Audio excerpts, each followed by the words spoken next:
भारत विभाजन का इतिहास हर किसी की नजर में अलग अलग है। सब अपनी तरह से इसकी कहानी कहते हैं, इसलिए विभाजन की हजारों कहानियां हैं। साल 2018 में आरटीआई के जवाब में गृह मंत्रालय ने कहा था कि विभाजन के दौरान तकरीबन 1.5 करोड़ लोग विस्थापित हुए थे। विभाजन को लेकर कई फिल्में भी बनी हैं, कई ऐसे कलाकार भी हैं जिनके परिवार ने विभाजन का दंश झेला है। ऐसा ही एक परिवार दिल्ली के राजेंद्र नगर में आकर रहने लगा था।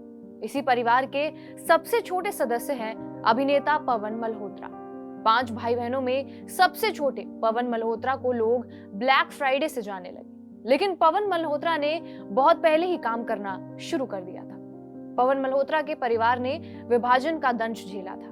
दिल्ली में मशीनरी टूल्स का बिजनेस शुरू किया जो चल पड़ा। पवन मल्होत्रा दिल्ली में थिएटर करते थे और ऐसे ही एक बार ये थिएटर ग्रुप 2 सप्ताह के लिए मुंबई गया। वहां पवन मल्होत्रा 3 महीने रह गए क्योंकि उनके पास वापस लौटने पर पिता के बिजनेस में शामिल होने का दबाव था। रिचर्ड एटनबरो अपनी फिल्म गांधी बना रहे थे। दिल्ली में प्रोडक्शन का काम चल रहा था। फिल्म की कॉस्ट्यूम डायरेक्टर थी भानु आथ्या, जिन्हें ऑस्कर भी मिला था। पवन मल्होत्रा गांधी के प्रोडक्शन टीम में जुड़ गए। वो कॉस्ट्यूम प्रोडक्शन में हाथ बटाने लगे और फिल्म के साथ पुणे में मुंबई और पटना तक भागते रहे। पवन मल्होत्रा को एक्टर बनना था और इसके लिए उन्हें एक चीज मालूम थी कि अगर एक्टर बनना है यहाँ टिके रहना जरूरी है। इसलिए शुरुआत में जो भी काम फिल्म लाइन से उन्हें मिलता गया वो करते चले गए। गुफ्तगू के इंटरव्यू में पवन मल्होत्रा कहते हैं, नुक्कड़ सीरियल के लिए मैं कभी पहली चॉइस नहीं था। दूरदर्शन में मैंने पहली बार कैमरा देखा था। मुझे फिल्म लाइन के बारे में ज्यादा पता भी नहीं था। नुक्कड़ दूरदर्शन का सीरियल था जिसमें पवन मल्होत्रा ने काम किया था। बाद में कई भूमिकाएं वो करते रहे।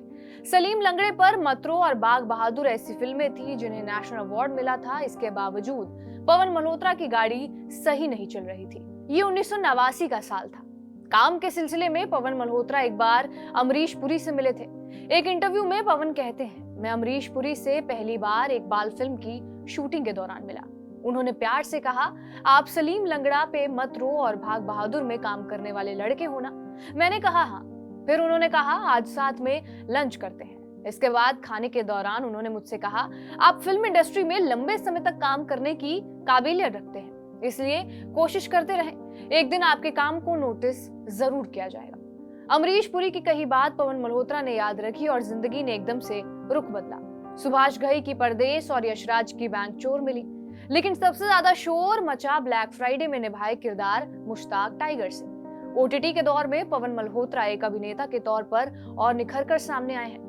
ग्रहण टब्बर में उन्होंने लीड भूमिका की और अपनी छाप छोड़ी। वहीं भाग मिल्खा भाग, दिल्ली 6, जब वी मेट जैसी फिल्मों में काम करके उन्होंने दिखाया कि स्क्रीन टाइम उनके लिए अहमियत नहीं रखता, उनके लिए किरदार अहम है।